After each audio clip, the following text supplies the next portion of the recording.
Bonjour, nous voici de nouveau réunis pour le 14e petit pas d'amour vers soi. Au dernier épisode, le grand être nous avait montré le chemin vers notre souveraineté. Que nous a-t-il réservé aujourd'hui? Allons à sa rencontre.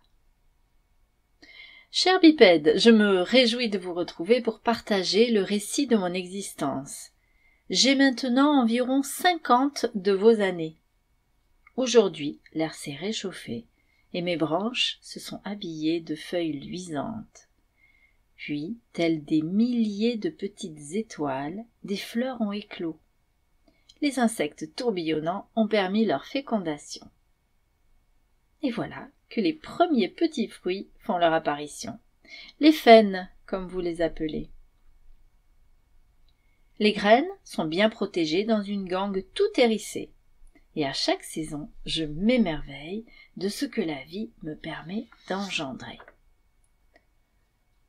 C'est émouvant de voir cette vie prendre des formes tellement diverses, tellement inattendues parfois. Les fruits mûrissent, puis à l'automne se mettent à tomber doucement car ils sont très légers. Et là, un deuxième émerveillement me gagne. Des dizaines d'animaux, à poils et à plumes, viennent se nourrir de mes fruits. Écureuils, pinsons, sangliers, pivers, blaireaux, etc.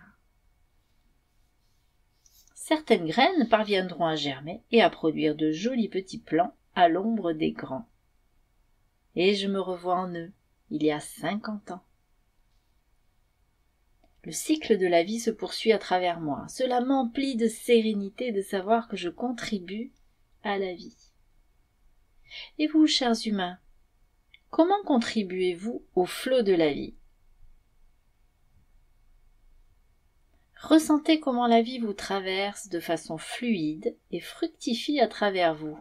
Allez-y, laissez-vous traverser et voyez les fruits que vous pouvez offrir au monde.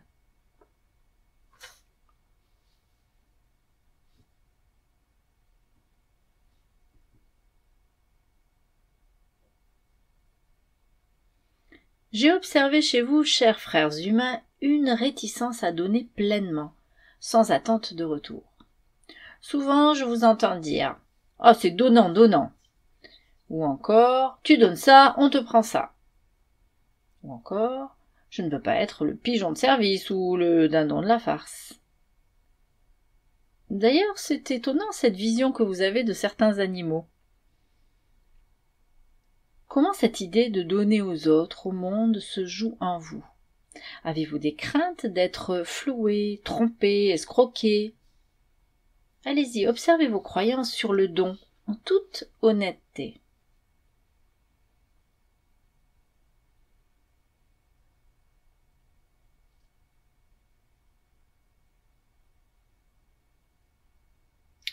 Imaginez maintenant que c'est la vie qui se donne à travers vous, et non vous seul. Tel un flot, elle vous traverse et offre ses fruits au monde. Percevez alors en vous cette différence dans l'acte de donner.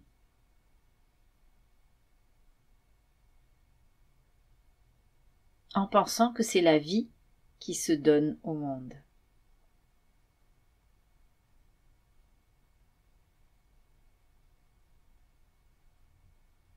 Aujourd'hui, nous allons réapprendre ensemble à donner sans crainte. Voici la pratique du jour.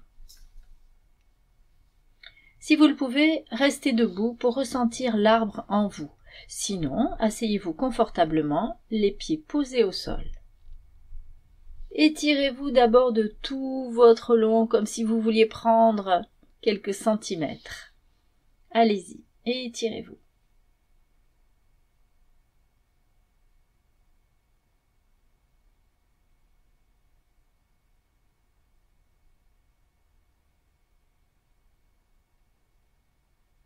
Vous pouvez encore vous étirer une fois, vous étirez, vous bloquez la respiration en étant étiré et vous lâchez en soupirant.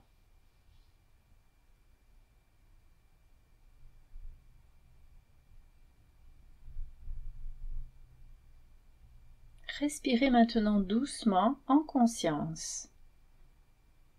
Soyez avec votre respiration.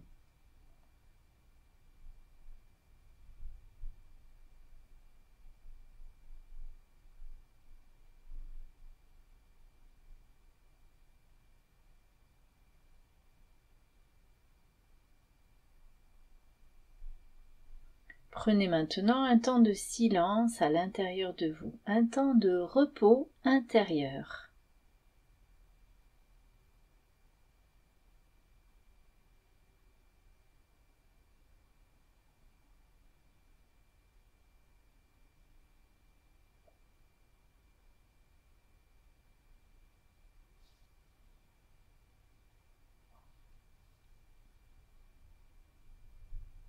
À présent, ressentez votre corps. Observez-le de l'intérieur. Quelles sensations avez-vous?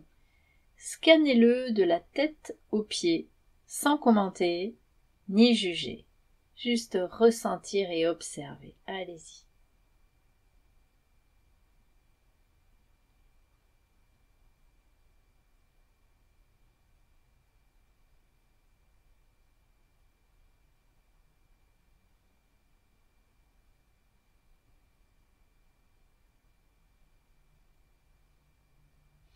Nous allons commencer par faire le ménage dans les peurs liées au don. Qu'est-ce qui vous freine dans le fait de donner à l'autre ou de donner à un collectif? Observez vos craintes à la loupe, avec honnêteté, même si vous ne les trouvez pas jolies. Plus vous les accueillerez, mieux vous les déjouerez. Allez-y, passez-les à la moulinette de votre sincérité, toutes vos peurs liées au don.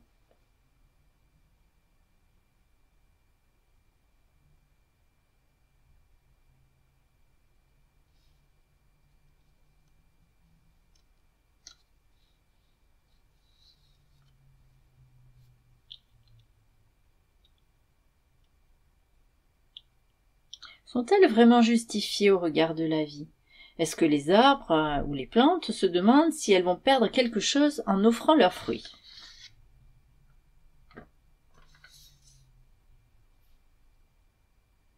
Rétablissez une forme de précision, de cohérence dans ce que vous croyez à propos du don.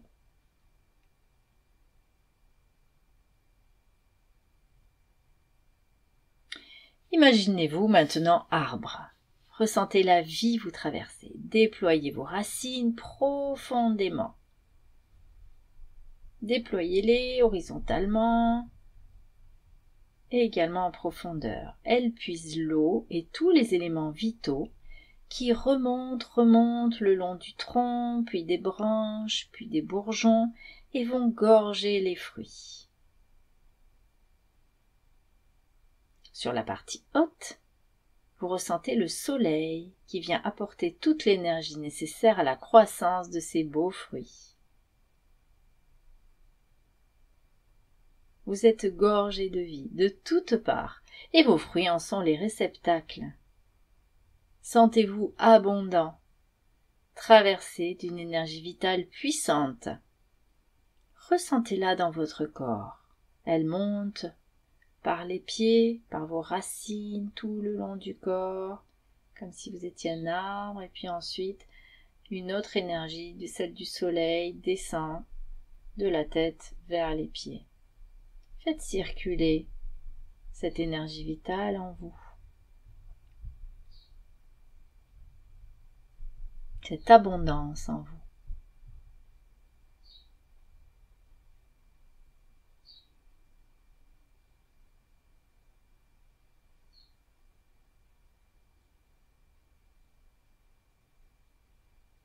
Et bien maintenant, ces beaux fruits gorgés de vie, sucrés et nourrissants, sont picorés par tout un tas d'espèces animales, oiseaux, insectes, mammifères. Ils rejetteront les graines, pour certains, un peu plus loin, et ainsi la vie que vous portez continuera ailleurs. Quel sentiment cela fait naître en vous, cette continuité de la vie?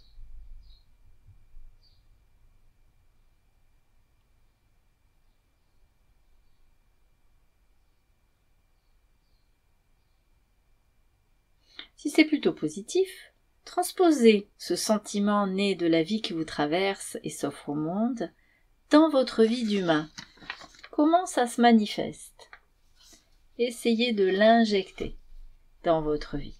Voyez les moments où c'est difficile de donner. Et mettez-y ce doux sentiment d'harmonie de la vie qui se prolonge à travers votre don. Allez-y, répertoriez, observez les situations où c'est plus difficile pour vous de donner. Essayez de modifier, de reprogrammer grâce à ce doux sentiment de la vie qui vous traverse.